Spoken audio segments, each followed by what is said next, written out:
It's official. The WNBA isn't just limping, it's hobbling on crutches while trying to convince everyone it's ready to run a marathon. One injured rookie, Caitlin Clark, didn't just tweak her groin. She tweaked the entire foundation of a league that was supposed to be in its golden era. Because the second Clark disappeared from the floor, everything else vanished with her. The ratings, the buzz, the ticket prices, the sponsorship hype, even the casual fans who were pretending to know what city the Fever play in. And here's the gut punch. The whole thing wasn't built on a solid foundation. It was built on a rookie's legs. And now that those legs are iced and taped, the entire WNBA suddenly looks less like a professional league and more like a reality show where the star just walked off set. This was supposed to be the year. The breakout. The moment the WNBA finally proved it belonged under the bright lights, not buried in ESPN2 at 11 p.m. after Cornhole Championships. But instead of seizing it, the league got exposed. Clark brought the house down in week 1, but the second she got sidelined, the roof caved in. And now everyone can see the cracks the league spent decades trying to wallpaper over. Salary fights, officiating disasters, clueless coaching, sponsors ghosting faster than bad Tinder dates. It's all spilling out. And the scariest part? The WNBA's leadership seems paralyzed, standing there with a deer in the headlights look, hoping Clark's return is some kind of magic reset button. Spoiler alert, it isn't a let's start with the money, because nothing says professional league like players making less than the kid selling popcorn in Section 214. Clark and Angel Reese packed arenas, sold jerseys, and spiked ratings to levels the league hadn't sniffed in decades. But did that cash hit the locker rooms? Not even close. Players are still flying commercial, still rooming with teammates to pay rent, still posting DoorDash codes on Instagram just to cover bills. The WNBPA asked for NBA-style revenue sharing, a straight 50% cut of basketball income. The league countered with a weak little bump, like tossing pennies in a wishing well and calling it progress. The players laughed it off. Some aren't just hinting at boycotts, they're openly discussing walking away if things don't change. Imagine your league stars preparing to strike just as networks are renegotiating TV rights. That's not just bad business. That's professional-level self-sabotage. And then there's officiating. If you think Clark's groin strain was just bad luck, think again. The WNBA has turned let them play into let them get body checked like they're in the NFL. Clark was shoved, hacked, elbowed, mugged, and refs just swallowed their whistles. Ask any player and you'll hear the same thing. Officiating here is inconsistent at best, dangerous at worst. In the NBA, that's 2 fouls and a scowl from the coach. In the W, it's play on, sweetheart. That's not grit, that's negligence. And it's going to keep chewing up players until careers get cut short, fans tune out, and the league's credibility dives off a cliff. Now let's roast the coaches for a second. Some of these rotations look like they're being drawn up on a napkin at Applebee's. Clark was run into the ground, too many minutes, too much pressure, and zero adjustment to pro-level defense. Boom. Injury. And it's not just Indiana's mess. Across the board, you've got teams running stale college sets, burning out rookies, and confusing casual fans who can't understand why their new favorite player looks exhausted in Game 6. Coaching isn't just a behind-the-scenes problem. It's one of the most visible signs to fans that this league still doesn't quite know what it's doing. But here's the kicker. Clark's injury didn't just show us bad refs and bad coaching. It showed us the league had no plan B. The WNBA built everything this season around one rookie, plastering her face across ads, putting her games on prime time, selling her jerseys like they were Yeezys on release day. And it worked until she got hurt. Then what? Ticket resale prices nosedived.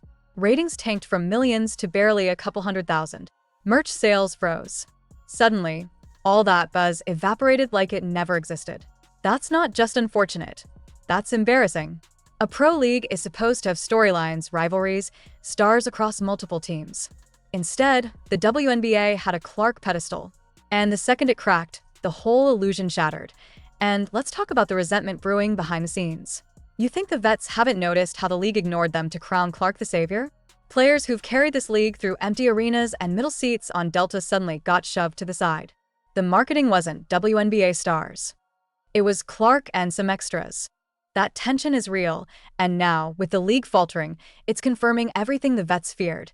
They weren't building a foundation, they were building a hype machine around one player. And that hype machine just blew a gasket. Sponsorships? They're bailing already. Brands that came sprinting in for the Clark effect are suddenly shifting to wait and see mode. When you can't guarantee ROI, the ad dollars dry up. Networks? They're quietly panicking. Primetime slots don't go to leagues that collapse when one player is out. And if the TV deals get lowballed, the whole dream of growth takes another body shot. The silence from leadership is maybe the most damning of all. Where's the commissioner? Where's the big "we're fixing this" presser? Instead, we get vague updates, social media silence, and PR-crafted sound bites that fool no one. That vacuum gets filled with speculation. Did the league overplay Clark to maximize ticket sales? Are players being silenced? Is a lockout next? It's turning the WNBA into less of a sports story and more of a soap opera, but without the ratings to match. Meanwhile, Clark herself is stuck in a nightmare.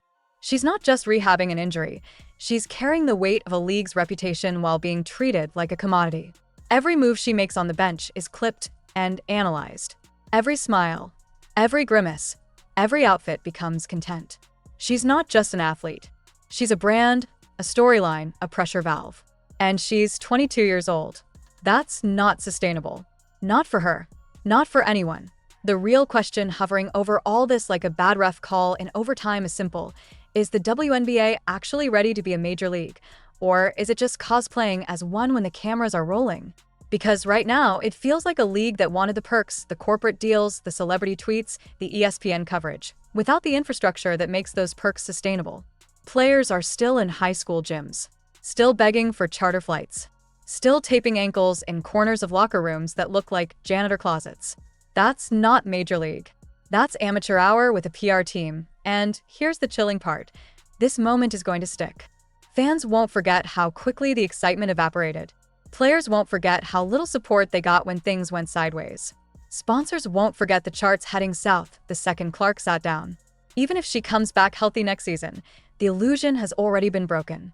The league got its viral moment, but it didn't build the structure to keep it alive. What happens next? The WNBA can either double down on silence and hope Clark heals fast enough to save them again, or they can finally face the fire and rebuild this thing with actual infrastructure, leadership, and respect for their players. Because here's the harsh truth. Caitlin Clark didn't destroy the WNBA. She saved it temporarily. What's destroying it now is the league's inaction, its blindness, and its arrogance. And if they don't fix it soon, the league might wake up to find that Clark's injury wasn't just a temporary setback. It was the beginning of the end. So here's the question I'll leave hanging. Is the WNBA brave enough to rebuild?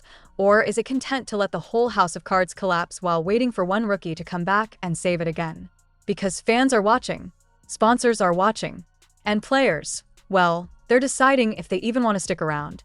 If the WNBA wants to survive this storm, it better move fast, because once this fire burns out, there may not be anything left to save.